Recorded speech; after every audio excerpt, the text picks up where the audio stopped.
Hawak ang mensahe mula sa ating pulpit message ay maayos na natapos ang 237 PRTS at Ministry sa Mindanao.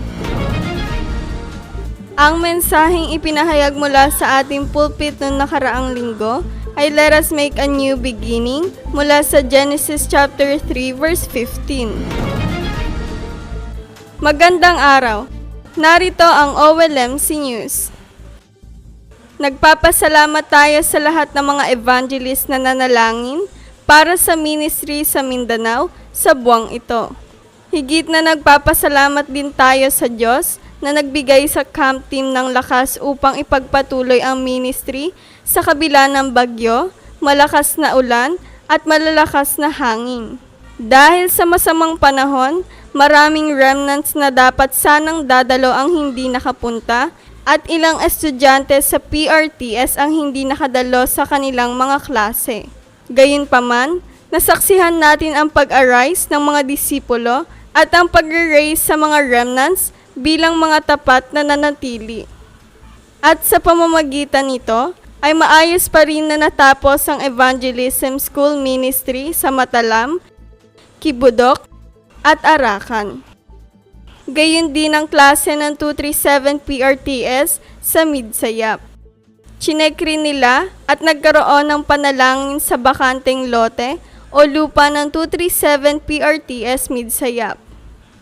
Kasama na rin na ipinacheck ang sasakyan na ginagamit ng camp team para sa pagmiministry roon upang masigurado na ito ay ligtas gamitin at nasa maayos na kalagayan.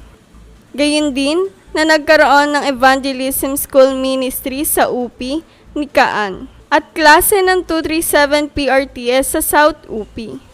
Mangyaring patuloy na manalangin na maitatag ang isang matatag at nagpapatuloy na 7 points system, hindi lamang para sa pagpapalaganap ng Ebanghelyo sa Mindanao, kundi upang maabot din ang Pilipinas, Asia, ang 237 at 5,000 sa pamamagitan ng Ebanghelyo.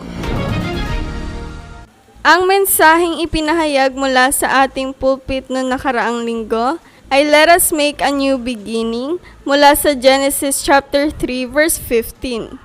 Ipinahayag sa mensahe na kinakailangan natin magkaroon muna ng tamang simula at i-acknowledge o i-admit ang 12 problema na ibinigay ni Satanas. Nang sa gayon, ay magawa natin mabago ang ating mga maling imprint, root at nature at matanggap ang kasagutan na nagmumula sa Diyos. Announcement. Mamalas ng hapon ay devotion worship ng TCNCK Taekwondo Academy. Bukas ang alis at flight ni Senior Pastor Choi upang dumalo ng World Remnant Conference. Bukas rin ay 237 PRTS 11 Barangay Evangelism Camp sa Tagumpay mula alas 9 hanggang alas 12 ng tanghali ay worship at message at sa alauna hanggang alas 4 ay field camp at forum. Simula rin bukas ay Regional Church Ministry sa Lanier at Santiago. Sa darating na Miyerkules, July 29 hanggang August 1, Sabado ay Leaders Retreat ng World Remnant Conference sa Tokpyong RUTC. Sa July 31 ay promotion test ng TCNCK Remnant Taekwondo Academy sa ating simbahan mula alas 8 hanggang alas 9 ng gabi. Ang promotion fee ay 1,200 pesos. At sa August 4 hanggang August 7, Martes hanggang Biyernes ay 29th World Remnant Conference sa Daegu, Bexco. Sa pamamagitan ng mga prayer topics na ito, nawa ay patuloy natin itong ipanalangin.